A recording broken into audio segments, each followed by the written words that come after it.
আসসালামু আলাইকুম ওরহমতুল্লাহি ওবরাকাতুহ। আবু বকর রাদিয়াল্লাহু তাআলা আনহু-এর নবী প্রেম।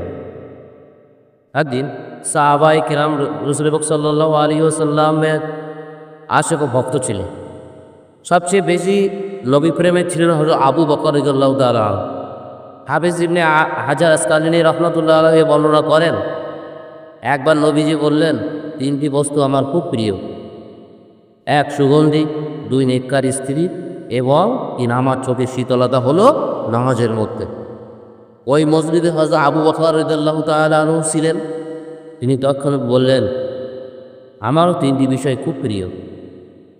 আপনার নুরানি চেহারা দেখতে থাকা, দুই আপনার জন্য আমার অর্থ সম্পদ ব্যয় করা, এবং তিন আমার কন্যা আপনার পরিণয়ে আবদ্ধ থাকা। এখন বলুন, এই তিনটি বিষয়ের মূল কথা কী? আর তা হলো রাসূল পাক সাল্লাল্লাহু আলাইহি ওয়াসাল্লামের জাত বা সত্তা। হিজরতের সময় হুকুম হলো রাসূল পাক সাল্লাল্লাহু আলাইহি ওয়াসাল্লাম আবু বকর রাদিয়াল্লাহু তাআলা আনহু বাড়িতে গেলেন। নবীজি আবু বকর রাদিয়াল্লাহু তাআলা আনহুর ঘরে ঢোকা দিতেই তিনি দরজা খুলে দিলেন।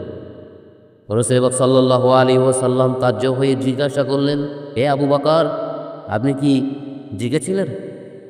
তিনি বললেন, হ্যাঁ ইয়া রাসূলুল্লাহ সাল্লাল্লাহু আলাইহি ওয়াসাল্লাম, কিছুদিন হতে আমার মন বলে আসছিল শিগগিরই আপনার হিজরতের নির্দেশ আসবে, তখন অবশ্যই আপনি আমাকে আপনার সঙ্গে থাকা সৌভাগ্য দান করবেন। সুতরাং সেদিন হতে আমি রাতে ঘুম বাদ দিয়েছি, যাতে আপনার ডাকে লাব্বাইক বলতে দেরি না হয়। তাবুকের যুদ্ধের ঘটনা। রাসূল পাক সাল্লাল্লাহু আলাইহি ওয়াসাল্লাম তাবুকের যুদ্ধের প্রকারে ঘোষণা দিলেন, এই যুদ্ধের জন্য তোমরা নিজ অর্থ প্রদান করো। হযরত ওমর রাদিয়াল্লাহু তাআলা আনহু তার ভয়ের অর্ধেক মাল সম্পদ নিয়ে আসেন এবং মনে মনে চিন্তা করলেন, আজ চাঁদা দানে হযরত আবু বকরকে ছাড়িয়ে যাব। কিন্তু যখন হযরত আবু বকর রাদিয়াল্লাহু তাআলা আনহু এলেন, তখন নবীজি জিজ্ঞাসা করলেন, পরিবার পরিজনের জন্য কি রেখে এসেছ আবু বকর? জবাবে তিনি বললেন, স্ত্রী সন্তানদের জন্য আল্লাহ তার রসুলকে রেখে এসেছে।